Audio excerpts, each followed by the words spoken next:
Dan saya, Ibu Alia, kami persilakan. Terima kasih. Terima kasih pimpinan. Assalamualaikum warahmatullahi wabarakatuh. Selamat siang, salam sejahtera buat kita semua yang terhormat pimpinan beserta wakil pimpinan dan juga Pak Menteri Kesehatan beserta jajarannya, Ibu Kepala Balai POM beserta jajarannya dari IDAI dan juga GP Farmasi. Saya mengutip dari pernyataan Bapak Sitomo Rangkasali pertanggal 1 November 2022 yang lalu terkait dengan eksipien disebut juga dengan pelarut diluent atau pengisi filler. Dapat meningkatkan kualitas fisik obat dengan mempengaruhi transport obat dalam tubuh, mencegah kerusakan sebelum sampai ke sasaran, meningkatkan kelarutan dan bioavailabilitas, meningkatkan stabilitas obat, menjaga pH dan osmolaritas, menstabilkan emulsi, mencegah disosiasi zat aktif dan memperbaiki penampilan sediaan.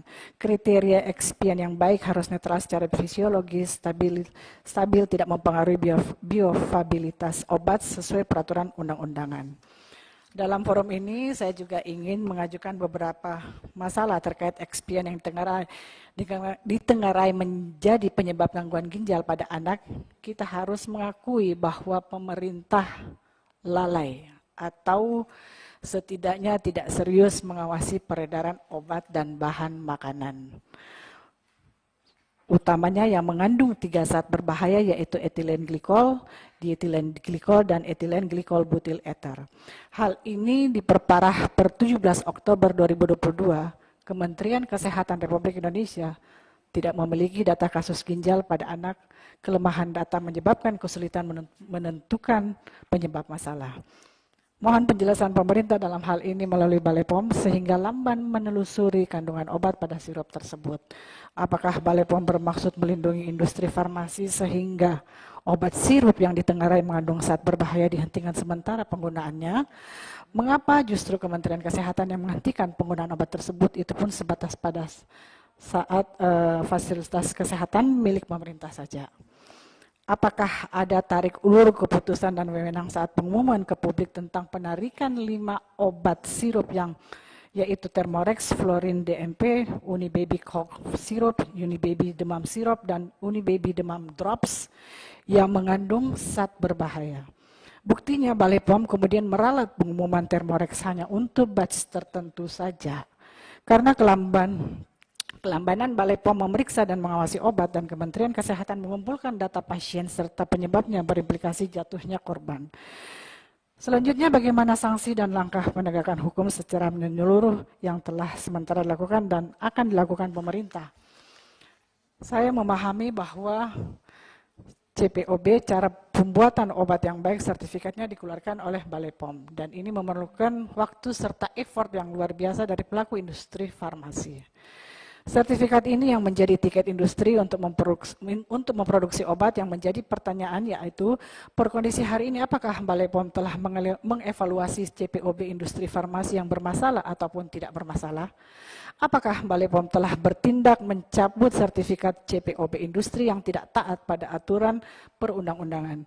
Mohon penjelasan detail tentang penerapan CPOB dan industri farmasi, apa saja yang bandel menggunakan zat berbahaya tersebut. Mohon penjelasan update teknik merek obat yang aman terkait sirup ini, karena menyangkut keresahan masyarakat, khususnya para kaum ibu. Bagaimana kolaborasi pemangku kepentingan dalam hal ini pemerintah tentang pengawasan penggunaan bahan obat berbahaya ini? Walaupun saya telah membaca dalam presentasi slide penutup Balai POM, akan melakukan pengusulan bahan baku obat atau bahan tambahan menjadi lartas. Bagaimana pula proses kegiatan riset dan uji klinis obat yang diawasi Balai POM di Indonesia? Dalam hal ini, apakah pengujian obat dan bahan obat diuji secara berkala oleh pemerintah? Karena seharusnya penggunaan obat dan bahan obat dari luar negeri harus melalui riset ilmiah mengenai efek samping obat dan bahan obat itu. Mohon penjelasan dari Kementerian Kesehatan dan Balai POM. Selanjutnya saya melihat dari slide paparan dari Balai POM 17 dan 18 tentang strategi pencegahan, ada beberapa strategi pencegahan kejadian tidak diinginkan KTD dan perkuat jaminan mutu. Ada beberapa strategi ini kami di Komisi 9 sudah pernah membahas di RUU POM. Kita sepenuhnya Komisi 9 mendukung strategi tersebut. Selanjutnya untuk IDAI adalah sebagai organisasi profesi yang bebas nilai sehingga ketika menyatakan pendapatnya berbasis bukti ilmiah. Kami sangat sederhana pertanyaan dalam hal ini akan tetapi membutuhkan jawaban yang bisa dipertanggungjawabkan baik secara ilmiah maupun juga kepada publik yang selama ini menanti-menanti dan juga media sudah menunggu di luar. Apakah IDAI yakin penyebab dari GGAPA ini disebabkan oleh EG dan DEG? Apakah obat fomepizol menjadi satu-satunya obat untuk GGAPA mengingat terdapat temuan kasus pasien yang tidak memiliki riwayat minum obat sirup? Ada press release yang kami dapatkan dari RSUP Dr. Sarjito klaim belum temukan kristal pada pasien gagal ginjal per tanggal 25 Oktober 2022 yang dinyatakan oleh pakar nefrologi Ibu Retno Palupi mengatakan hasil biopsi atau pengambilan sampel jaringan ginjal mengarah ketemuan adanya nekrosis tubular akut yang umum didapati pada kasus pasien mengalami inflamasi atau infeksi berat. Dan kami tidak temukan adanya kristal pada biopsi renal daerah sekeliling ginjal tersebut, kata Ibu Retno. Nah, selanjutnya juga dari pernyataan dari Ikatan Dokter Anak Jogja, salah satunya adalah dokter spesialis anak dari tim medis dan divisi nefrologi anak Kristia Hermawan mengatakan kristal ini tidak diketemukan pada 3 pasien dan 2 diantaranya masih membutuhkan hemodilisa atau terapi cuci darah, sehingga tidak menutup peluang mekanisme kerusakan pada ginjal bukan terkait kristal.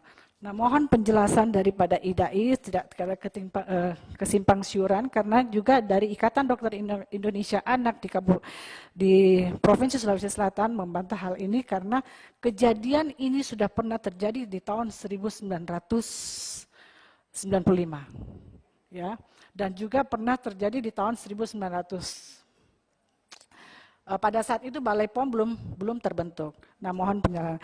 Dan kami juga menerima saran dari KPID bagaimana Kementerian Kesehatan dan Balai POM mendorong GP Farmasi untuk melakukan sosialisasi dan edukasi melalui iklan layanan masyarakat ke lembaga penyiaran demi memberikan pemahaman penggunaan obat khusus, obat bebas terbatas bagi masyarakat luas. Saya kira cukup dari saya, lebih kurangnya mohon dimaafkan. Wallahumma fiqh. Wassalamualaikum warahmatullahi wabarakatuh. Waalaikumsalam. Selanjutnya